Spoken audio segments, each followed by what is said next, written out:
Hey guys, the big Bothrops, the facts and the fiction. It's coming up.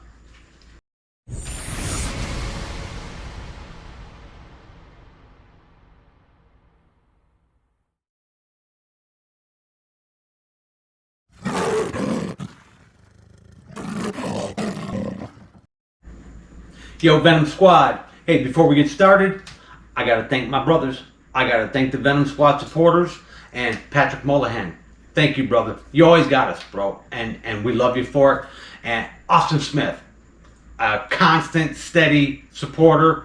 Austin, thank you so much, bro. Thomas Hyatt, a new supporter, a new member to the Venom Squad. Welcome aboard, bro. Chris Richards, thank you, bro. Hey guys, but I know you guys got our back. I mean, there's no other support system like the Venom Squad. You guys are unique, and I'll tell you, we appreciate everything. But today, guys, I want to thank my supporters. It means a lot to us. But let me tell you something. Today, it's moving the big Bothrops around. I've got to do some stuff that I really don't want to do today. Things that I don't like to do. I've got to change a little bit of my procedure today because some things went wrong in here today. I've got some light bulbs to change out. I've got to actually put my hands on a few of these big Bothrop snakes. But, hey, you know what? This is a man snake, and you got to man up and do what needs to be done. So we're going to show you the right way to do it. We're going to teach you the right way to feed Bothrops, the right way to handle Bothrops. And we're going to hit on all that stuff. And we're going to separate some fact from fiction today. I mean, you know, about all kind of things, you know. But we're going to get busy and roll with it.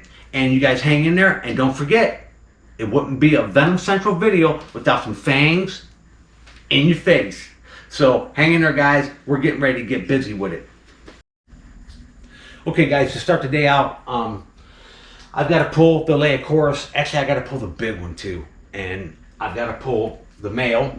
And we're going to feed him today. And this is going to be a fangs in the face feeding, but I got to clean him, which we're not going to film that. I mean, you guys don't want to see me picking up crap.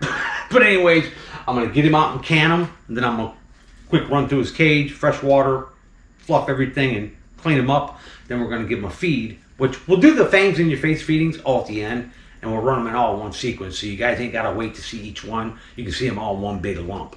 Okay? But anyways, the Bothrops leucurus. I mean, this is a medically significant venom. I mean, this venom, it's holding a lot of secrets, and these guys are uncovering some of these secrets. Okay, but the venom components of this thing it's a cocktail of hurt juice. Let me tell you, mild toxins. They've actually found some cryotoxins in it, which is rare. They've just discovered like some cryotoxin components in the venom of the leucurus. Now, this is a very large South American viper, you know, hails from Brazil, and males typically are smaller than females, you know, but if you're new to the channel, you'll see the size difference. This male, he's an adult, he's a breeder, this is a proven pair.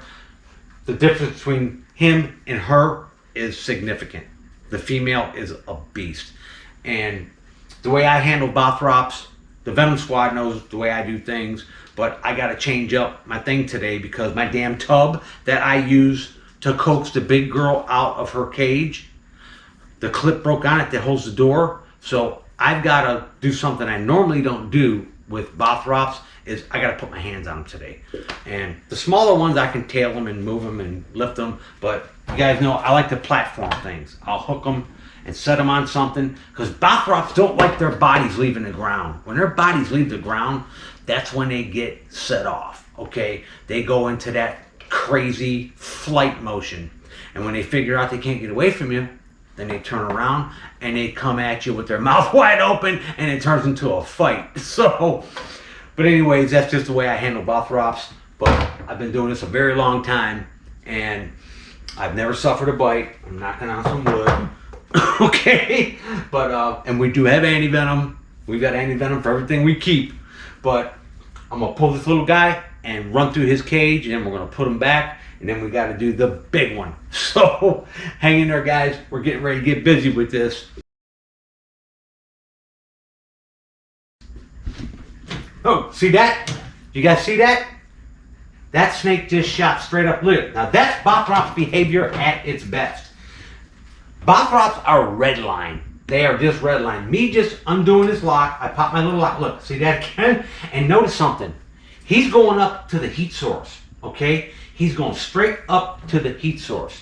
The movement of the shadow of my hand, anything, but the first thing he goes for is the heat source. These are heat-seeking missiles. I mean, this is a man snake. This isn't a snake for a beginner. This isn't a snake for somebody who wants to be a venomous snake handler. This is a man snake. This one, you gotta know what the hell you're doing. Any of the Bothrops, they are all red line, okay? But this snake's gonna be a handful. And he's not that big. He's only about maybe 3.5 foot, but he is a handful. You gonna come shooting out of here at me? You big knucklehead. And guys, when you're moving something, you notice I put my containers close, okay? You don't want to be walking around the room with a snake on the end of a hook, stretched out, walking around like this. You know, if you're not comfortable doing this, you shouldn't be doing it, because these animals are killers. That is a dangerous snake. See, I like to platform them if I can, since they feel their body on something. Because when they feel their bodies dangling, that's when they get flighty. Get in there, you little stinker. He's shooting out in every direction. All right. Let's see what we got here. All right. All right. Snake secure. We set him aside. I'm going to run through his cage real quick. Then we're going to put him back. Okay, guys. I've cleaned his unit out. He's a handful, ain't he?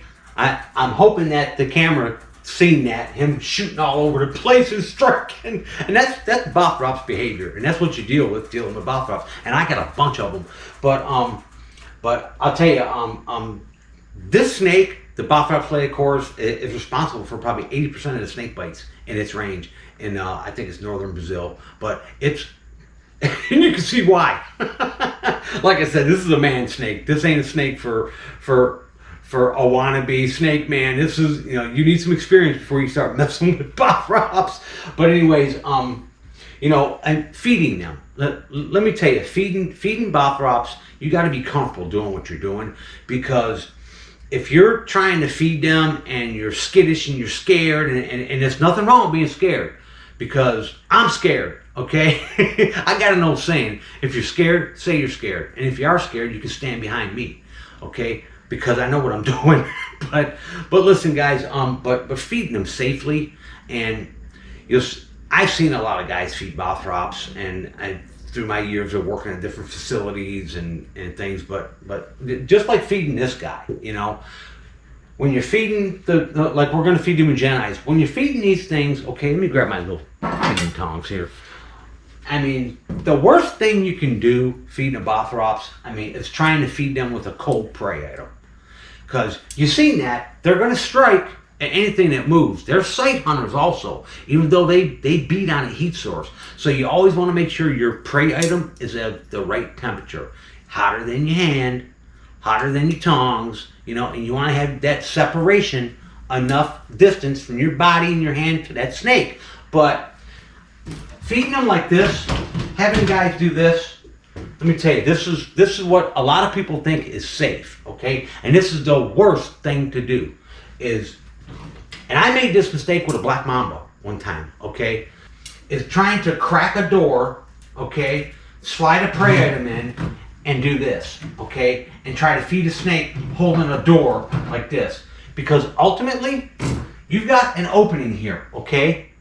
And you got a snake in there that's going to come after a prey item, and if that prey item's not hot enough, it's going to blow past that and come here, and likely hit you on your hand, or push that door open enough where it's going to be on you. It's going to be right there on you. So feeding something like this is definitely a no-no, okay? The way you feed a snake like that, and plus another thing that can happen is trying to feed something like this and being that's afraid of feeding an animal. If it does hit something, it's going to bang itself up on the glass. It's not safe for you. It's not safe for the animal. So what you do is you open your damn doors up, I use my hook like an extension of my body, okay? And you get the doors open and you stand back enough. You guys, the Venom Squad has seen me feed enough Bothrop stuff. I'll stand back, open that door, and let that snake shoot out and do his behavior. And then I'll go ahead and present him with a prey item, okay? I'm at a safe distance and I'm comfortable enough with my skill set to go in and get that animal on a feed. Because my rat, I know, is hot, and that's what he's going to go for. He's going for that hottest source. They're heat-seeking missiles. They're pit vipers. They're going to go right for that hottest source. Now, feeding in a lapid like that, you got a better chance of that thing if you can keep it moving. Lapids are sight hunters. I'm going to tell you something, dude. I have fed up thousands of snakes, and lapids do this. They bite at anything, they're flighty. And doing that with an elapid is even more dangerous. You need to have that space and separation between you and that animal. Not trying to hold something and do it close. Wrong way to do it. But I've seen it done a bunch of times, and I've seen people get bit doing that. Please, guys, if you're new to this, if you're new in the venomous hobby, don't do that closed door thing and try that. That's a rookie move. Give yourself some space. Open your doors up. I like front opening. Open that stuff up and stand back. Give yourself some space to get away from that animal and then present its food to it. But anyways, the Bothrops lay a course. I'm telling you guys, I'm in a good mood today. I don't know why, but I am. But everybody's always asking me about give me the common name, and I'm sorry, half the time I forget the damn common names of some of these snakes, but this is the white-tailed lance-headed viper, and a lot of people refer to your lanceheads as your fer-de-lance. It was first coined by a Frenchman, and and he's like, it's the fer-de-lance, because the head shape of the snake is lance-shaped, like the head of a lance, it's the fer-de-lance. But the actual first snake that was actually coined and called a fer-de-lance was the Martinique Island lancehead viper, the Bothrops lanceolatus. But we refer to a lot of the Bothrops as fer-de-lance, and down through Central and South America, like the Bothrops asper, the Bothrops atrox, the Bothrops laecoris, the native people there will refer to them as fer-de-lance, but then you're going to get your other guys go, well, the true fer-de-lance is this, It's just a slang name for Bothrops lance-headed vipers, for the bigger Bothrops. But anyways, I call them all fer-de-lance, I basically just call them all Bothrops or lanceheads. But we're going to put this guy back. I've cleaned this stuff out, fresh water. You've seen how he acted, so let me get rid of this. We're going to set that up there, and I'm going to get him out of there and put him back. Hopefully he ain't wiry all over the place. Bothrops got an issue with leaving the ground. When they feel their bodies leave the ground, if you're not confident in your handling ability, they start fighting you. It's just Bothrops are red line, and I don't like tailing them and hooking them, and I like to platform them a little bit if I can with smaller ones, but with big ones, I don't like tailing them and hooking them. And I've done it a bunch of times, and sometimes you have to do it. Like today, I'm going to have to put that big Bothrops laecoris female, and she's 6 foot. She's a monster. I'm going to have to can her today because my shift box I use for her, the tab snapped on it. I can't keep the damn lid closed, so I got to go buy another one tomorrow. But I got to change her out tonight, so we're going to have to pick her up and can her. So it should be interesting. But anyways, let me get this guy put back. Honey, you're at a good distance right there. And guys, I use my lid. The Venom Squad knows my routine, but if you're new to the channel, I use my lid. You'll see me use this thing like a shield before I start poking around in the damn can. And I'll use it also as a platform just so he feels something under his body, okay? It keeps him a little bit calmer. And you keep your can close.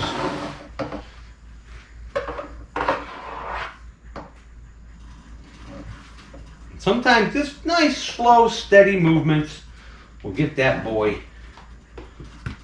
calm. comfortable. See, he's not tripping out because he's platformed. You know what I'm saying?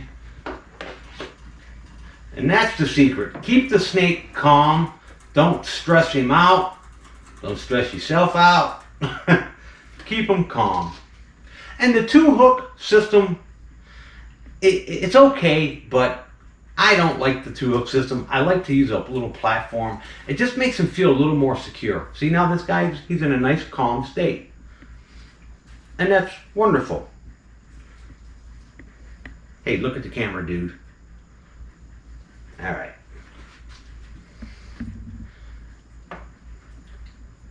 And putting a snake back into an enclosure, guys, you don't want to bully him. You know what I mean? Let him slide in there on his own. See, like a good boy, he's going right into his hide log. He's hungry, which that behavior shows it. You know what I mean? So we're going to get a feed into him, but we're going to do it with the Venom cam. All right.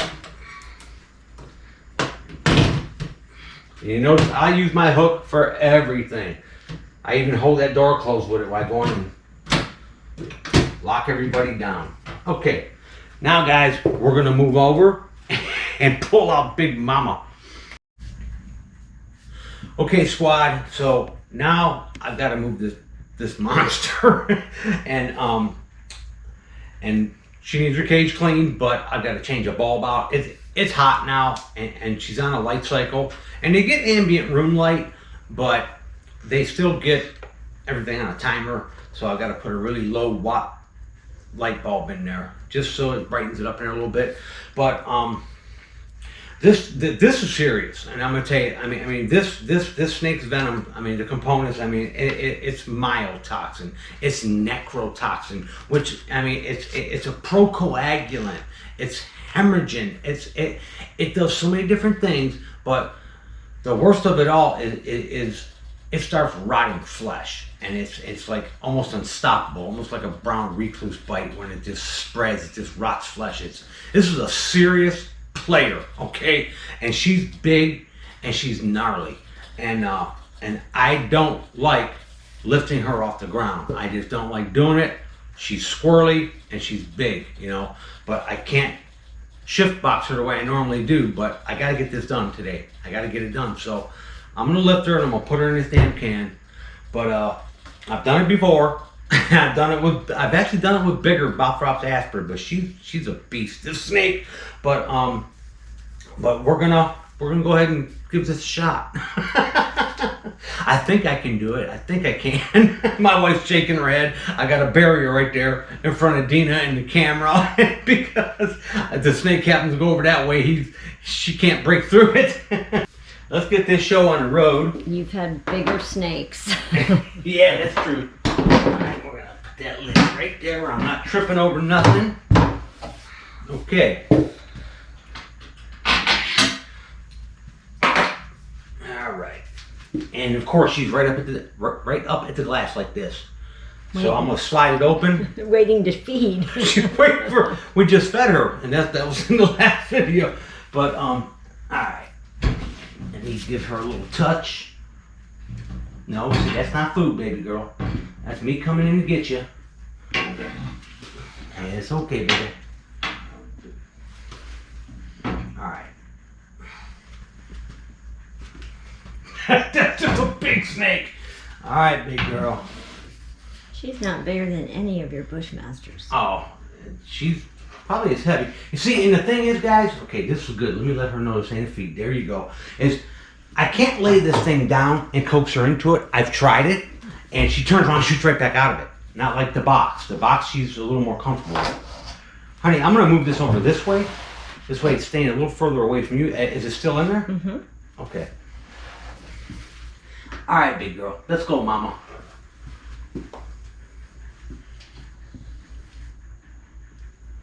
And if you move diligently and slowly enough, and with purpose, no. There we go. Get her in the right position to lift her up. And, okay, big girl. Oh, she's a lot bigger than I thought. Oh, she's a lot bigger than you God. thought, huh? That's a big Bothrops. I haven't seen her like this in a long time.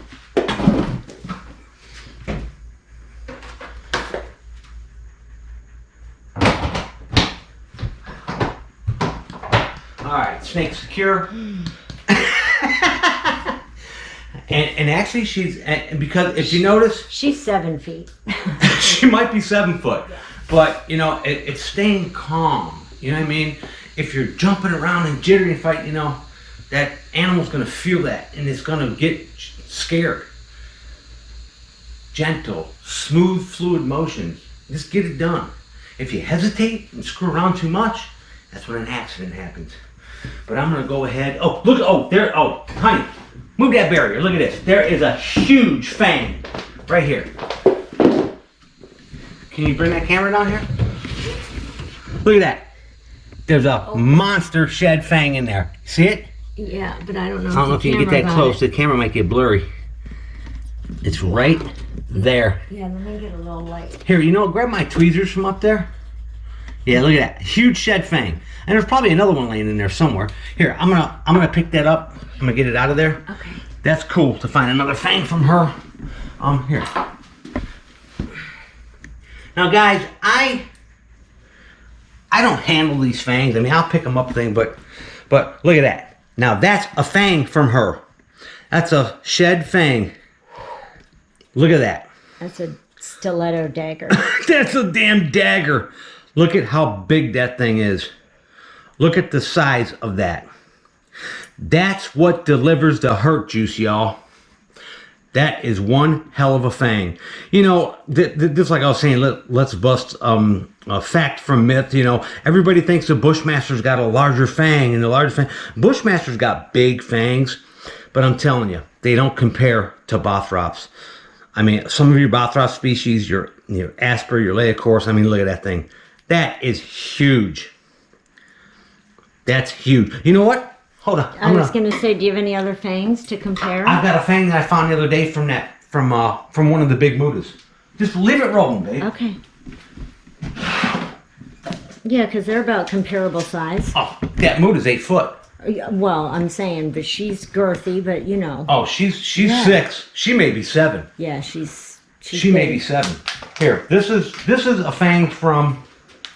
I just keep thinking of all the yellow venom that squirts out when you feed her. And Yeah, I'm like, look at that thing. No, I can see. This is a fang from one of my big mudas, and he's 8 foot. Okay, he's longer than her, but look at it. Look at this. Look at the size comparison. Okay. You got it in there, babe? Yeah, let me get your hand. Put my hand where it needs to be. Look at that. Wow. You tell me. Bushmasters do not have larger fangs than No. a big fer-de-lance, than a big Bothrops. And look at the shape and style of it. These fangs are almost straight. They're like daggers. Where Bushmasters got a little bit of curvature to them. But look at the difference in size of that thing. Look at the difference there. And matter of fact, I just found these fangs the other day. Here is a fang from that big bat wing. From the eastern. From the eastern timber cross. Look how little it is. Look at that. That's from that big bat wing, and he's big. You guys seen him? Enormous. He's a monster. But look at that. I mean, and that's a pretty big fang. But Yeah, I would hate to Lachesis anyone muda. argue that that's. Yeah, Bothrops, leucurus, Lachesis muda. Yeah. That's correct, though. I know, but to me, I've been saying Lachesis for 20 years, so it's Lachesis, I says. But check that out, guys. There's the facts right there. Mm-hmm. And let me tell you something. I've collected hundreds. I've got jars and jars of fangs. I've collected hundreds of them from all kinds of species, and I've got them from all different sizes. Bushmaster fangs are not as big as the Bothrops. It's not. I've got animals of similar size, and look at that. And that's right there. You guys, I just found that. And it's still got, it's cruddy and dirty, but. From eating yesterday. But how cool is that, huh?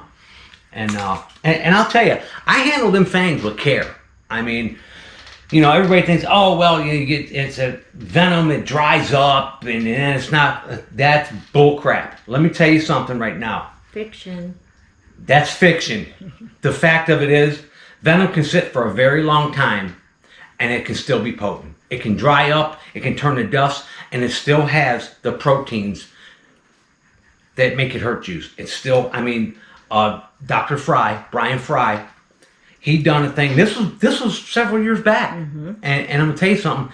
They found venom samples collected from a bunch of different species. Okay, I'm talking about all the way back from 1935. They found venom samples, and some of them, the actual cork lids on them were diminished and dry rotted, and some of them were really in bad condition. Some of them were still okay, but venom, decades old, okay? And they run tests on it, okay? And even though the medical significant stuff in the venom that they would use for different research stuff was diminished, and he stated this too. He said, yeah, but I'm gonna tell you something. The components, the kill components are still viable and good. They tested it on different animals and it dropped them dead.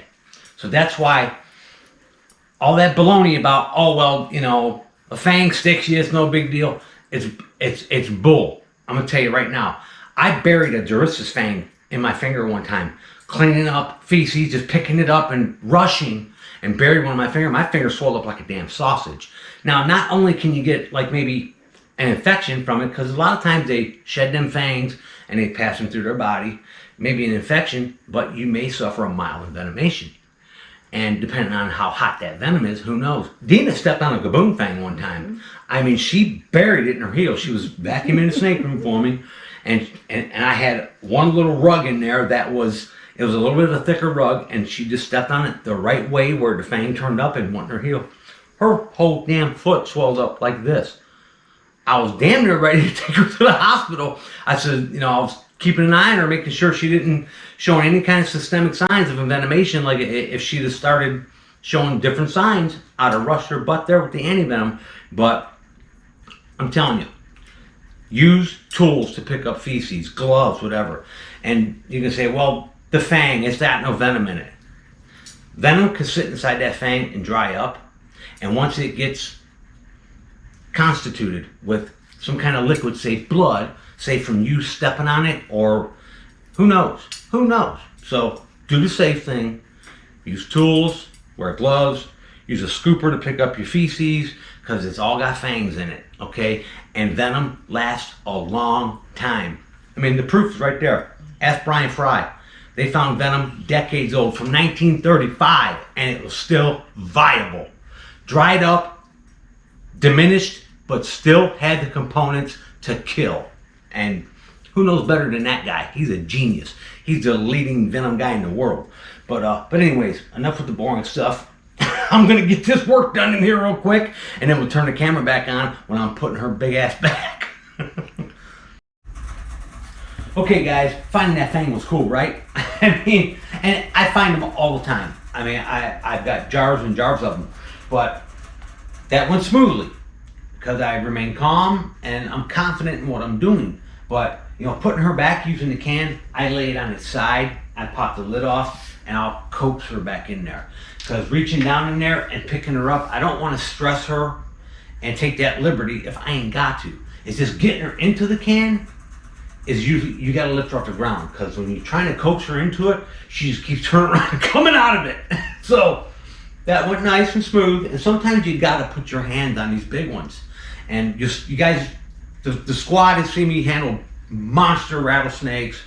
It's different handling up Bothrops. It's just it's a different animal. It's a red line animal. And everything about this needs to be taken so seriously.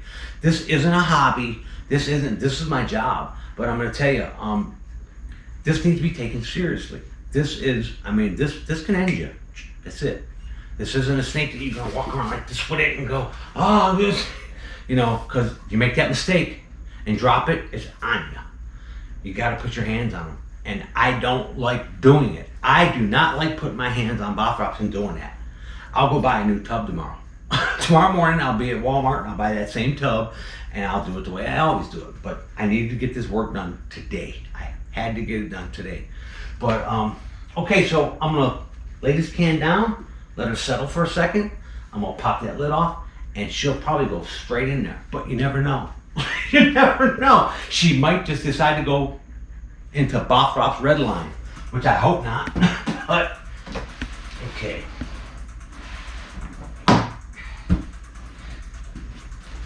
I'll bring it over this way and give her a straight shot into her. That's okay, big girl. There, she just righted herself. I mean, you guys have seen this snake several times. You've seen it on the Venom cam a bunch of times. Where's she at? There she is. She's like, I'm right here. That's a good girl. Alright. Get that out of the way. But. And look where she's going. She's like, I'm going to go right back into my spot. That a girl. That's a whole lot of Bothrops right there. That's a lot of mo. And I'm not going to touch her and bump her. I'm going to let her get in there on her own. I am going to scoop this door closed just a little bit. That a girl. That's a good girl. She'll rival a damn big asper right now. And let me tell you, I've worked with some monster Bothrops aspers. Alright, very good. That mission's completed. Okay guys, next, we gotta pull the Moojeni. Okay guys, for the last one, I've gotta clean this little exhibit here, and this is one of our Bothrops Moojeni. Okay, and the Moojenin this is an important snake right now. As far as bang for your buck, nothing is better than a Moojenin. Its venom is actually a lot more toxic than the leucurus and than some of the other Bothrops. I mean, this venom is it's a cocktail of like no other. I mean, it's hot. They've actually discovered that it has some cytotoxins in it. It's a procoagulant that actually contains a zinc metalloproteinase in it, which is being used in some different studies. It's crazy the stuff that they're finding the use for of BMV. You know, that's what we call it, BMV. And I mean, snake venom in its entirety. I mean, it's being used in a lot of different applications now that a lot of people just ain't aware of. I mean, like your little pygmy rattlesnake, just your little dusky pygmy. Now, some of the stuff that I talk about, it's still in clinical trials, but a lot of them are already FDA approved to run into the clinical trials, which is a big step. Like your little dusky pygmy and your the damn little soft scale vipers, they're using a damn peptide in that venom to actually help with inserting and replacing stents in veins and arteries. It's endless, guys. You know, and like king cobra venom, you know, Apophis hanna. There's a drug now.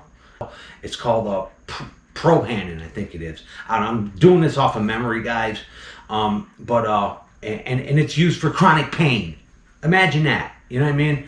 Oxyronus venom is being used in stuff. I mean, our little copperheads, our little southern copperheads are being used in different breast cancer applications. A lot of the Bothrop stuff, the Jiracasu, all your A receptor drugs are derived from that animal. I mean, it's just amazing. And that's what just my interest. I don't do these studies myself. I mean, I'm lucky enough to be privy to a lot of this information and get sent all of this data because, you know, I supply them with this. I supply them with the damn snakes.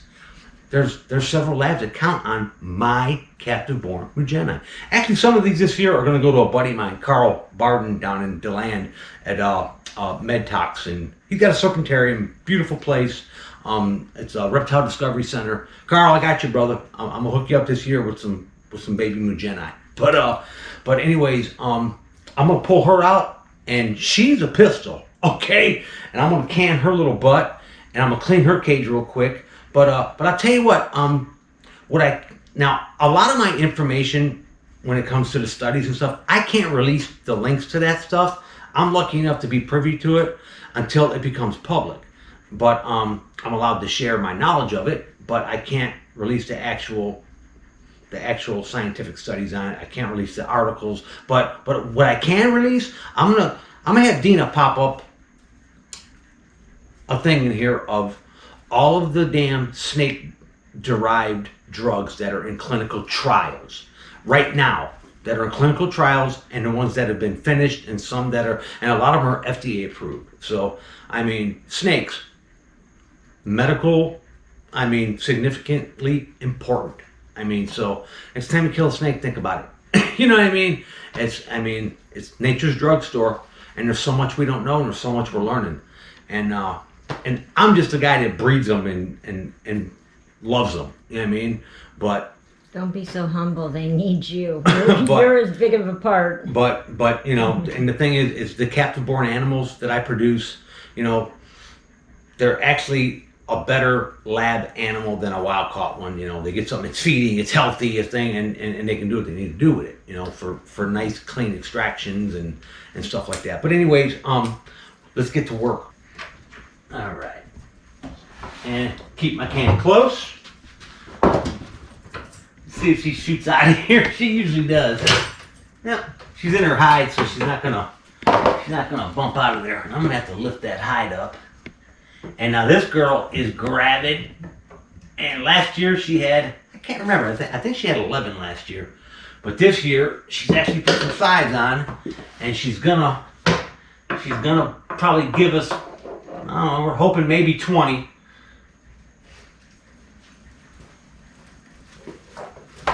Oh, no. There you go, baby girl. And there it is. That's the Bothrops moojeni. She's a big fat girl right now. And now this might be one of the smaller species of Bothrops, but let me tell you, this one packs a punch. This one is probably one of the hottest. I mean, it's definitely, it packs a punch, but it's, for the medical field, this is an important snake right now. BMV is a big deal right now. They're doing a lot of stuff with it. Come on, girl.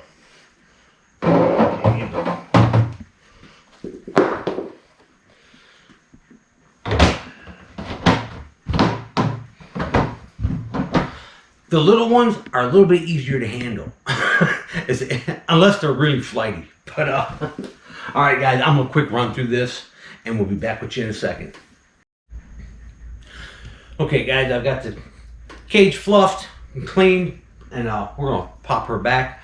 But you know what's I forgot to mention this. I mean, with this snake's, I mean, it's highly necrotic. It's a necrotoxin, but let me tell you what's been discovered recently here. Now, the venom of Moojenin and leucurus, it's going through an ontogenetic change, which means they found differences in different envenomations from like babies and males and females. And now this is all in a lab setting, so this ain't got nothing to do with locality and range and everything. This is ontogenetic change, which means baby venom changes as the snake grows. It's got different components and does different things, which is a big thing because they're doing this study down at Bhutan right now, and there's a couple other people involved in this, and because this can change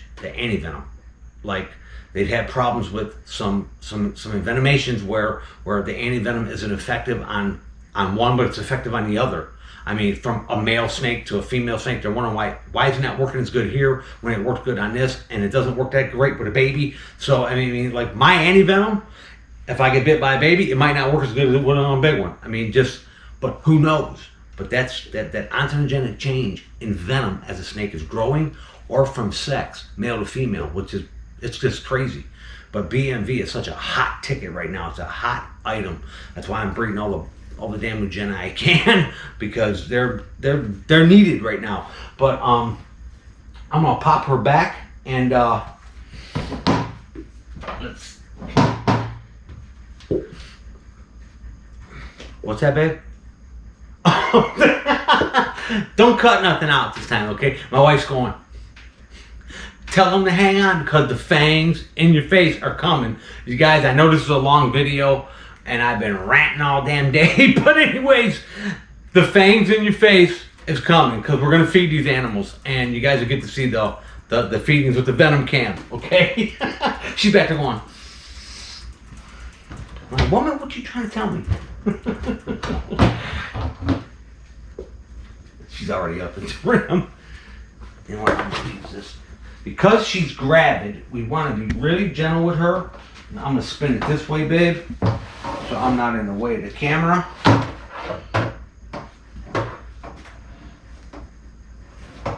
And she's on the run right now. Okay, there we go, baby.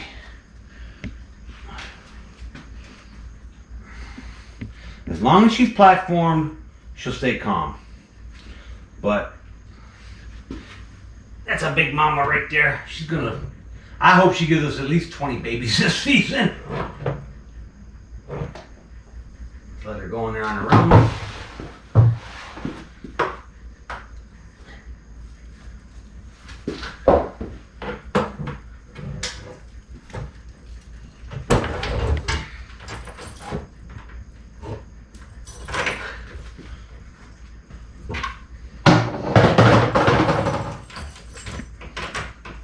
All right, and our work is done. Now we can have some fun. We can feed some snakes. So hang in there, guys.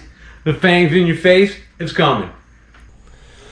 Okay, guys, and next we're gonna feed our male Bothrops leucurus, and of course, he's a fraction of her size, and he's an adult male. He's a breeder, but this snake is a scud missile. So I'm gonna have to do this. Like I'm gonna open this thing up. Yeah, right there, D. Here, you gotta get the light. Right there, sweetie. There you go. And he's gonna probably shoot out of here. Yep. It's right there, buddy. Oh, there you go. There's the bite.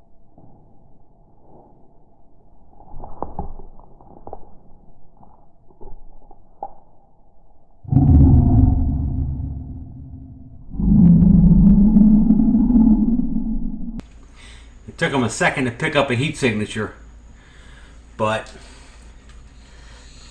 he's a secretive little guy.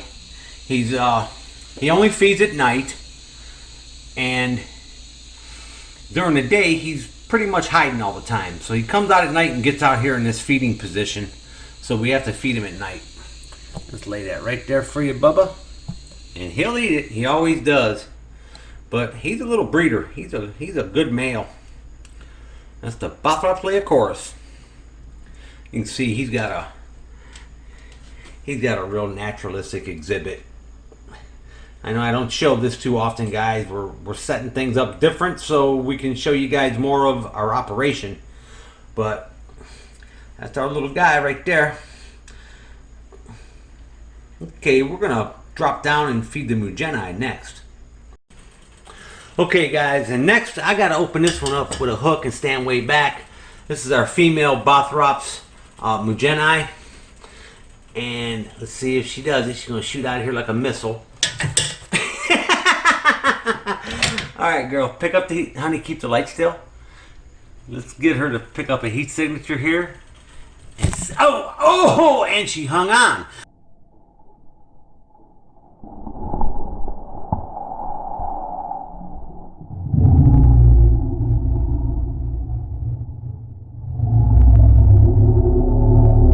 Now, I'll tell you, what's interesting is she hangs on to the frozen thawed prey items.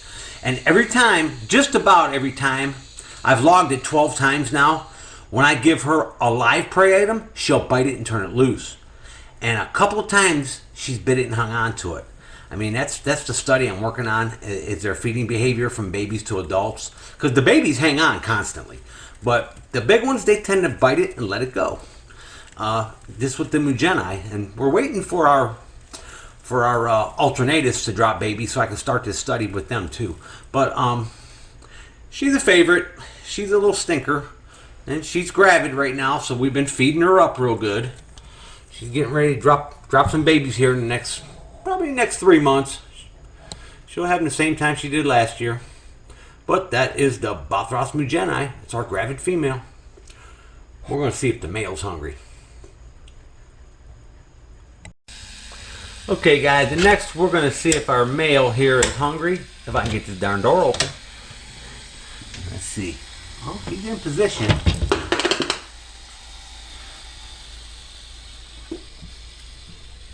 Here he comes. That's a nice hot mouse. Oh, nice strike. That was cool.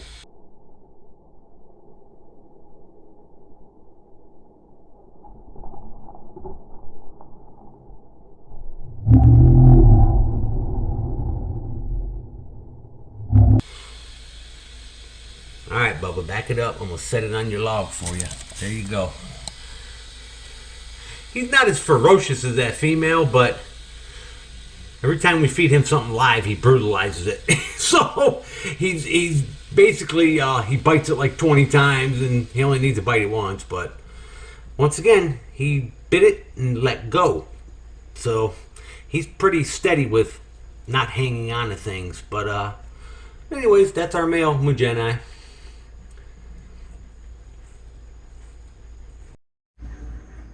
Hey, Venom Squad, I hope you guys enjoyed this one.